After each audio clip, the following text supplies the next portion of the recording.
Hello everybody, welcome to my channel. Today we're going to talk about how to pour plates. So we're going to discuss about why do we need to pour plates, what are their functions, and how to do it in the right way, because there are like zillions of techniques of pouring plates, but why my technique is so different, because it's actually really good. With this technique you can have like no contamination on your plates.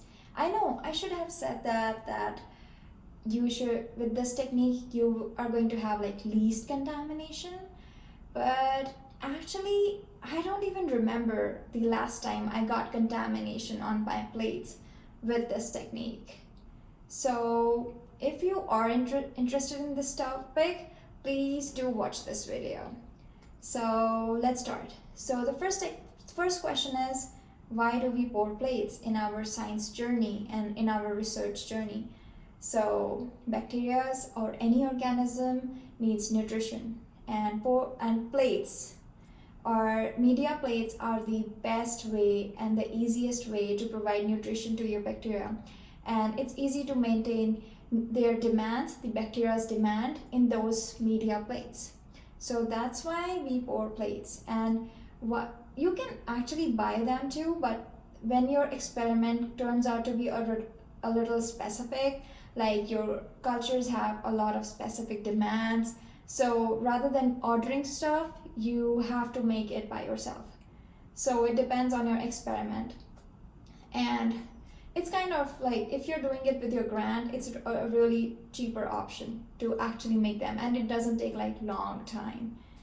And so the other benefit of having media plates is, for example, if you want to start your experiment with like zero cultures, for example, you're testing a milk and you have to test it like in 15 days if you get any kind of bacterial colonies in the milk.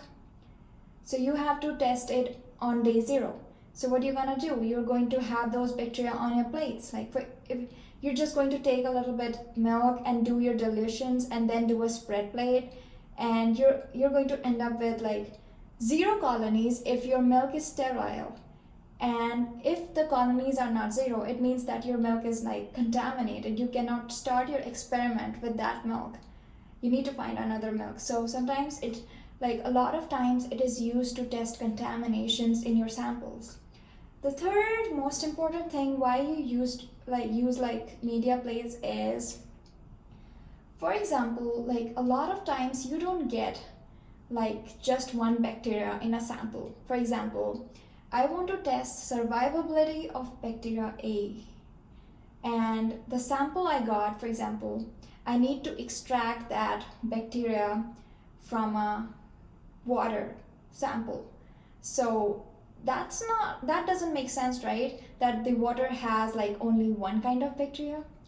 So let's take example that the water sample has 2 types of bacteria, and because of your like research or your data analyzation or your readings, you know that your water has like 2 samples or like 5 samples or like 10 samples of bacteria. Let's label them A, B, C, D, E. And you need to work with bacteria A. And you know that all 4 samples of bacteria that you think that are in the water. So what you're gonna do now?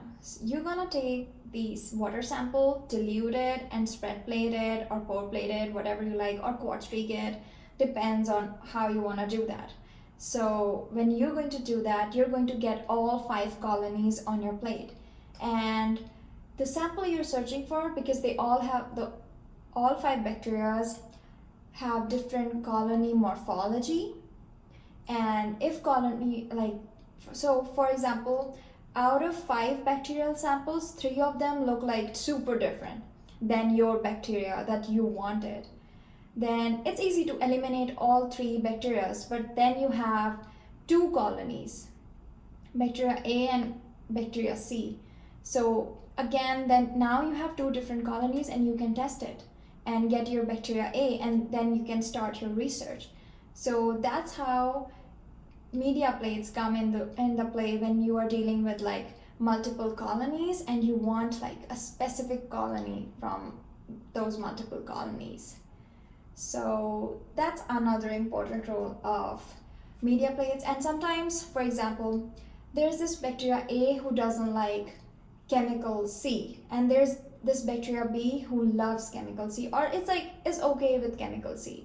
So, but in your plates, in your media plate, you need to work with bacteria B who just like okay with chemical C. So, what are you gonna do? You're just going to add chemical C in the media, and when now you're going to quad streak it, the bacteria A who cannot survive when chemical C is gonna die. So now you don't have to like separate it, it is already separated.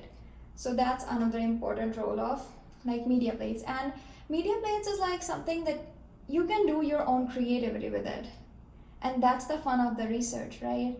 Just plan something out of the bucket, and that's how media. I just told you some basic like roles of media plates, but you can do like all kinds of crazy stuff. So now let's talk about the technique. So I'm going to show you the whole technique, and I'm going to use like 10 stacks of plate. You can use like 5 stacks or 2 stacks. Like I feel like 5 is the much better option. 2 is like too less. And it's like the number of paper towels I'm going to use depends on like how hot my like beaker is. So you don't have to choose like 5. If I'm using 5 paper towels, you can do as many as you want to. And the other important role is I like to keep my media, like again, most of the time the media I use is MRS plus cysteine, or TSA. So I like them to be like incubated. Once they're done with autoclaving, I store it in the water bath at 60 degrees Celsius or 55 degrees Celsius. But if your media is like kind of sensitive with temperature, or like it degenerates or denatures, so keep a track of the temperature your media needs to have to like work efficiently. So take care of the temperature. Second part, before starting the autoclave, start the water bath, because a lot of times people forget, and then their media just like solidifies, and now it's not like of no use, so it's like wastage of a supply, and we don't want that. So if you're done with that part, then I'm going to show a whole video of it. I'm just like trying to tell you a tidbit of the experiment, so when you're watching the video you can actually relate. So, and the other part is I always change my gloves before pouring my plates, because I don't remember that what I touched before, like in the meantime when my media was autoclaving or something was going on with my media. So I just want to have a fresh like pair of gloves before pouring my plates, and then I'm ready to pour my plates. So that is another important role. Set your water bath, set the right temperature, have fresh like pairs of gloves. Why can't I speak? But have fresh pair of gloves. And then before getting your media out of the water bath, unsleeve the plates and have like at least 50 or 60 plates out, and make them in a stack of 5 or 10, so that you don't get out of plates, because you're not going to have enough time to open another sleeve of plates and then set everything up and then use that like left media. If you're going to be out of plates, then your media is going to be wasted. So keep track of that thing. Like it's okay to have a little more in the end than be out of the plate and having half a liter media in your bottle. So that's another important thing. So now you're ready to see the technique. Go.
So what you see in this video, first of all, you saw the technique of pouring plates, and the other thing that you saw in this video is how to make a simple media. Like I was making MRS agar plates from MRS broth. So whenever you are dealing with a broth powder and you're making a media, like solid media from broth powder, add 15 gram of agar powder to make a liter of agar plates, like to make a liter of media. So I forget to shoot that part, but it's just a box with that has agar powder in it, and I'm just putting like 15 grams of agar powder in on a weighing machine, and I'm just weighing it and then putting it all in the jar. So nothing super complex. So while in the process of rounding up this video, I think there are some basic stuff that you should know about media, like some underlying basic stuff. So we got like three types of media. First is solid media that is used in making agar plates. The second is like liquid media, for example broths, and then there is complex media that has like that depends on your experiment. Like if you are making MRS media that has more cysteine to it, because your bacteria need cysteine as a nutrition to grow better, so you just add like cysteine to your media, and it depends on the procedure. Like you cannot autoclave cysteine because it's a protein that gets denatured at high temperature. So these are three like broad divisions of media. Then there are some basic media, like there are some basic definitions of media that depends on their applications. So I'm trying a lot of different angles to see which angle suits the best, so cooperate with me. So what we were talking about was what kind of like different kinds of medias depending on their application. So the first one is the basal media. It's the basic media. It's like if you want to grow lactic acid bacteria, you can just take one media that suits it, like MRS, and that works. Then there is another type of media that is enriched media. For example, you have a sample A, and for example it is a milk, and you want all the bacteria that are present in your sample you want to have all those bacteria that are present in your sample to be on your plate. So rather than just going for a media that is kind of limited in the nutrition level, we go for an enriched media that has like a lot of nutrition and a lot of like what should I say, a lot of like chemicals, a lot of like variety of entities that supports most of the microbes. So these are some special medias. For example, blood agar. If you want to grow some like bacteria that are kind of healthy on, if you want to see that if any bacteria, how many bacteria are present on your skin, blood agar, because blood agar fulfills the nutrition of most of the bacteria related to you again. So whenever you want to see a big picture, like what bacteria you have in your sample, you always go for media that has a lot of nutrition and a lot of different entities that supports microbes. The third one is indicator media. So what is an indicator media? That indicates. So this media works by like showcasing the response of a microbe towards a nutrition. For example, McConkey agar.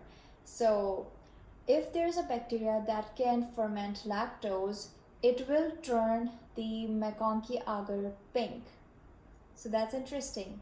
So now if you're going to plate like 3 bacteria and you need one bacteria that can ferment lactose for your research, then you can just plate those 3 bacteria on your McConkey plate, and voila, you're going to have the single bacteria, because the areas of the McConkey agar where that lactose fermenting bacteria is present, it's going to ferment it and turn that area pink, so it's easy to detect. Selective media. Okay, so this media is kind of tricky. You can make any media selective. For example, I did some research and I have some bacteria in a sample that are resistant to some antibiotics. For example, ampicillin. But I have like seven to eight seven to eight different strains of bacteria in my sample, and I want to be selective about it. I just want that bacteria that survives in ampicillin, that has resistant against ampicillin. So what are we gonna do?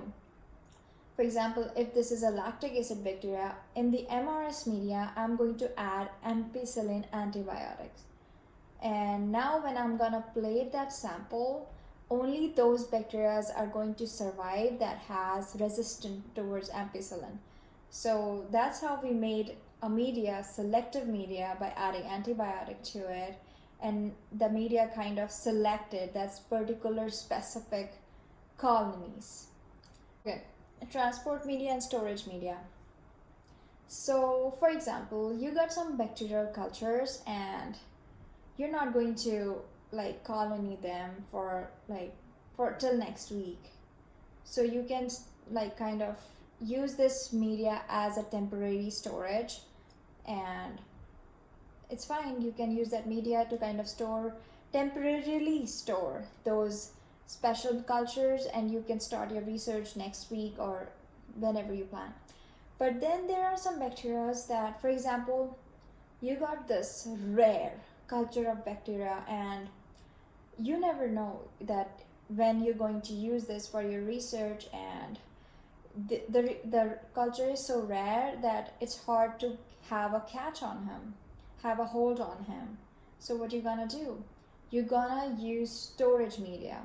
So these special medias are the ones that you use for long-term storage, and it depends on a lot of factors like what kind of culture they are. So and you can find like a lot of companies, and you can find a lot of names that are suitable for certain kinds of cultures. So I'm not going to explain you that factors because that completely depends on your culture, and you can Google those things. So in this video, let's do a summary.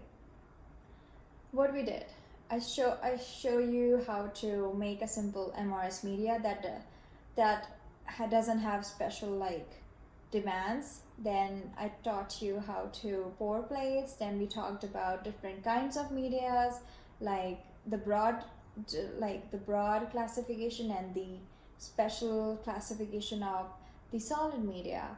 And I think it's a lot for today. And yes, we did check some angles, like if this angle worked or if my other room worked. So yeah, you helped me in that part too. So I think that's all for today. Have a good day. Bye bye.